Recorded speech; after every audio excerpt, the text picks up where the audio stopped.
तो दोस्तों आज दिन भर की सभी ताज़ा मुख्य समाचार लेकर आ गए हैं सिर्फ आपके लिए। चलिए फटाफट खबर शुरू करते हैं। उससे पहले चैनल को अब तक सब्सक्राइब ना किया हो तो फटाफट चैनल को सब्सक्राइब कर दें, लाइक कर दें, शेयर कर दें ताकि इसी तरह की खबर आप हर रोज़ देख सकें। चलिए शुरू करते हैं आज की पहली बड़ी खबर।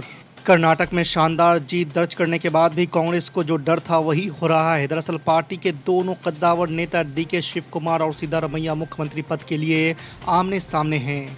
आपको बता दें कि देश की सबसे पुरानी पार्टी के लिए इस मुद्दे पर फैसला करना आसान नहीं हो रहा है। इस बात के संकेत पार्टी के वरिष्ठ नेता और राहुल गांधी के करीबी के.सी. वेणुगोपाल के बयानों से मिल रहा है।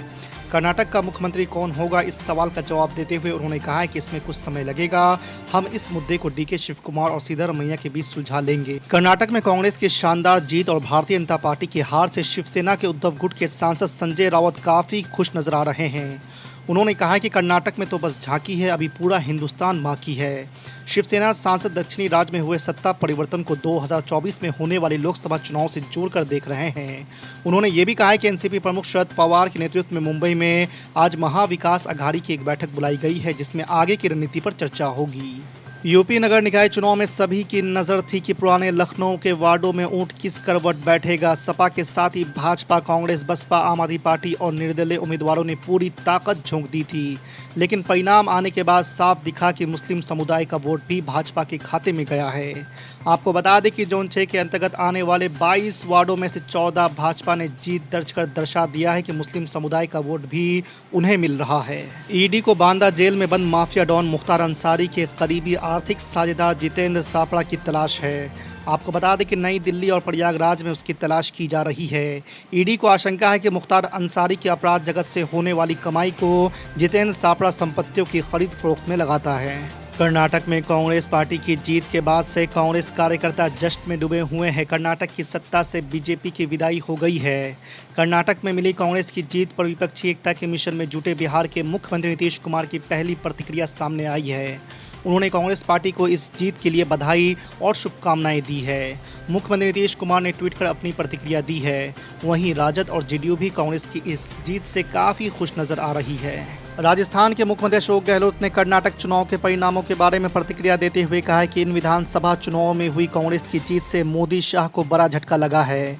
कर्नाटक की जनता ने उनके धन बल को जवाब दिया है। चुनाव में धन बल से काम नहीं चलता, बल्कि लोगों का दिल जीतना पड़ता है, तब सत्ता मिलती है। कांग्रेस पार्टी और हमारी सरकार लोगों का दिल जीत रही है। यूपी निकाय चुनाव में सऊद्दीन ओवैसी की पार्टी ऑल इंडिया मजलिस इत्तेहादुल मुस्लिमीन ने उत्तर प्रदेश में मजबूती से उपस्थिति दर्ज कराई है। आपको बता दें कि पश्चिमी उत्तर प्रदेश में सऊद्दीन ओवैसी का जादू खूब चला। उनकी पार्टी के प्रत्याशी को काफ़ी वोट मिले हैं। यह बात और है कि प्रयागराज में उनकी पार्टी का प्रदर्शन अपेक्षा के अनुरूप नहीं रहा। कांग्रेस पार्टी ने शनिवार को कर्नाटक विधानसभा चुनाव में अपनी जीत का एक बड़ा श्रेय भारत जोड़ो यात्रा को दिया है। कांग्रेस नेताओं ने कहा है कि भारत जोड़ो यात्रा बनाम प्रधानमंत्री नरेंद्र मोदी के विमर्श में राहुल गांधी की पद यात्रा ही विजेता साबित हुई है। आपको बता दें कि ये यात्रा कर्नाटक के जिन 20 विधानसभा क्षेत्रों से गुजरी थी उनमें से 15 में कांग्रेस को जीत हासिल हुई है।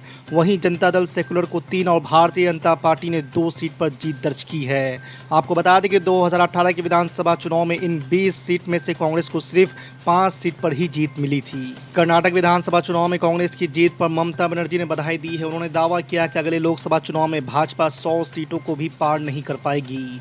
पश्चिम बंगाल की मुख्यमंत्री ममता बनर्जी ने कहा है कि मैं कर्नाटक के लोगों को, सभी वोटर्स को सैल्यूट करती हूं, विजेताओं को उनकी जीत के लिए बधाई देती हूं।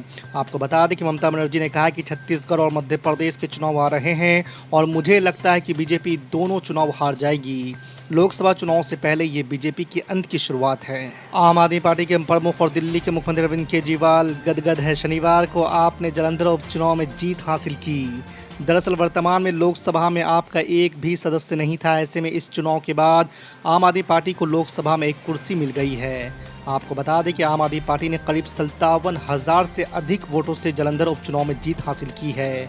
मुख्यमंत्री केजरीवाल ने शनिवार को कहा है कि पंजाब की भगवत मान सरकार के अच्छे काम की वजह से पार्टी की यह शानदार जीत हुई है। यूपी निकाय चुनाव में मेयर की सभी सीटों पर भाजपा ने कब्जा जमा लिया है। पूरब से लेकर पश्चिम तक की सीटें इस बार भाजपा की झोली में चली गई है। आपको बता दें कि पिछली बार बसपा के पास 2 सीटें थी, वो भी भाजपा ने इस बार छीन ली है।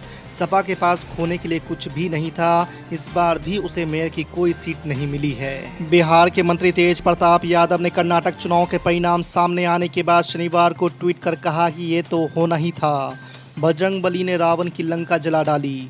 कर्नाटक में बीजेपी आरएसएस नाम की गंदगी को साफ करने के लिए जनता को बधाई।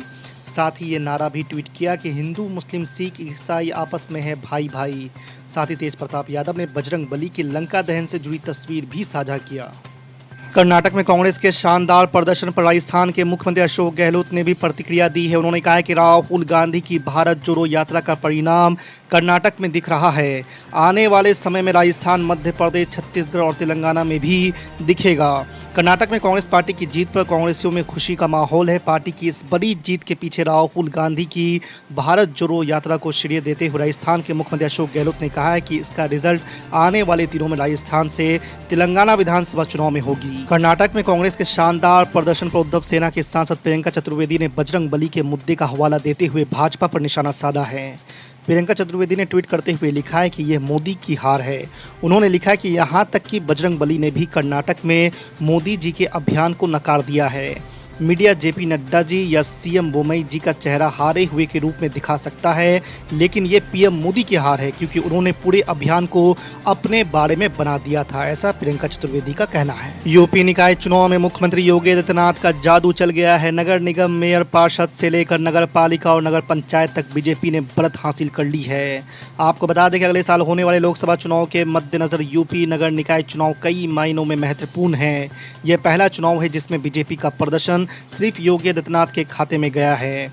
योगी की अगुवाई में जहां बीजेपी की बम है तो वहीं सपा और बसपा बेदम नजर आ रही है। कर्नाटक में असदुद्दीन ओवैसी की पार्टी भी किस्मत आजमा रही थी। कर्नाटक की जनता ने उन्हें इस कदर खारिज किया कि उनके प्रत्याशी किसी सीट पर जीत तो दूर बढ़त भी नहीं बना पाए। आपको बता दें कि असदुद्दीन ओवैसी की पार्टी AIMIM ने कर्नाटक में कुल 2 सीटों पर उम्मीदवार उतारे थे। असदुद्दीन ओवैसी के कर्नाटक में चुनाव लड़ने के फैसले के बाद कांग्रेस ने उन पर भाजपा की टीम बी होने का भी आरोप लगाया था। आपको बता दें कि चुनाव में असदुद्दीन ओवैसी ने कई रैलियां भी की और इस दौरान उन्होंने कांग्रेस पर भी निशाना साधा था। मध्य प्रदेश के नर्मदापुरम में अंतर्राष्ट्रीय हिंदू परिषद के प्रमुख परवीन तोगड़िया ने मुस्लिमों को लेकर विवादित बयान दिया है। उन्होंने कहा है कि वो देश में मुसलमानों की जनसंख्या बढ़ने नहीं देंगे। देश में कानून बनाकर 2 बच्चों से ज़्यादा पैदा करने वालों को सरकारी अनाज, सरकारी स्कूल और अस्पतालों, मुफ्त सेवा सहित बैंकों से लोन नहीं लेने देंगे। तोगड़िया ने कहा कि हम संविधान में संशोधन कर PM, CM, SP, कलेक्टर और जज जैसे पद हिंदुओं के लिए आरक्षित करेंगे। इलाहाबाद हाईकोर्ट ने भारतीय पुरातत्व सर्वेक्षण को ज्ञानवापी परिसर में मिली शिवलिंग आकृति का वैज्ञानिक सर्वे कराकर उसकी आयु, प्रकृति और संरचना का निर्धारण करने का आदेश दिया है। कोर्ट ने शिवलिंग की कार्बन डेटिंग कराने से इनकार करने के जिला जज वाराणसी के आदेश को रद्द कर दिया है।